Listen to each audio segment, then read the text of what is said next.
such as the scale of the HS2 Junction, which is being constructed to the east of Birmingham. The BBV joint venture constructing this section of the new railway has chosen to use a building technique which has never been used in the UK before.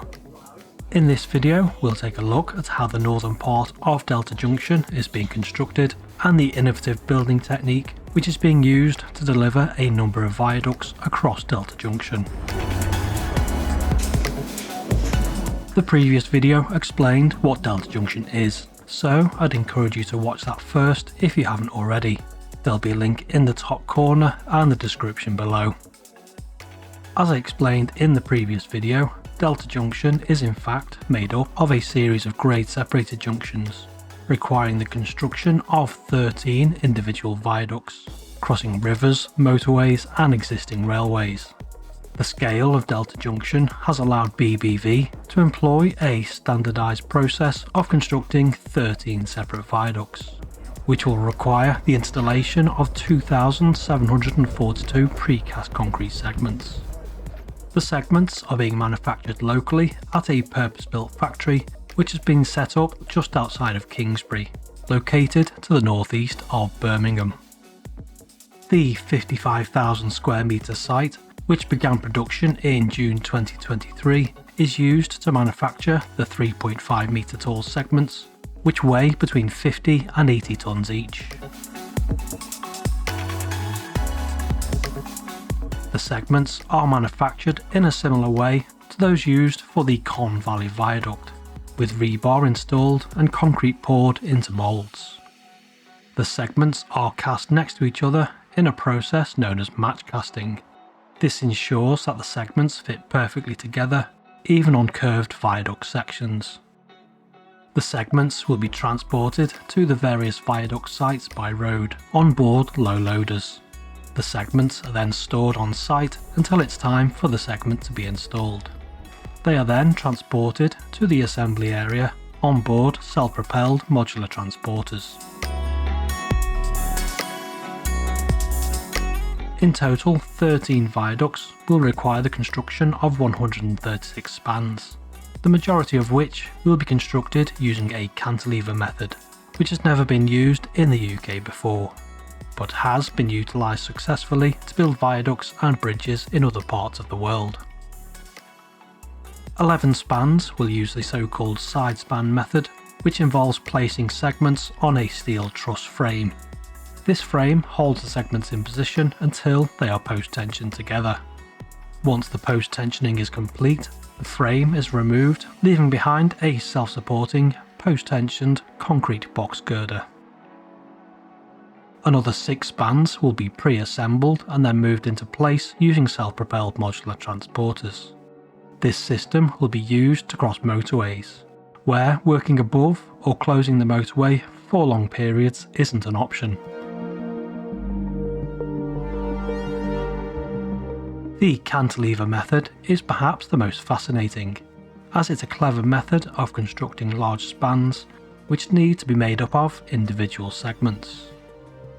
The cantilever system holds the segments in place during construction of the span, which is a somewhat similar system to the launching girder used to construct the Con Valley Viaduct, but there are clearly some significant differences. Each segment is lifted into position from the SPMTs using a swivel crane. This crane positions the segment and holds it in place whilst temporary steel bars are installed to help keep the segments in position. However, unlike the Con Valley Viaduct, which relied on each pair of segments being post-tensioned together, the cantilever system utilises stay cables, which are attached to a movable tower and to the segments after the temporary steel bars have been installed. Here you can see the stay cables laid out, ready to be used for the construction of another span. On the day that I visited, a span had only recently been constructed, so the tower was being prepared to be lifted onto the next pier to construct the next 45 metre long span.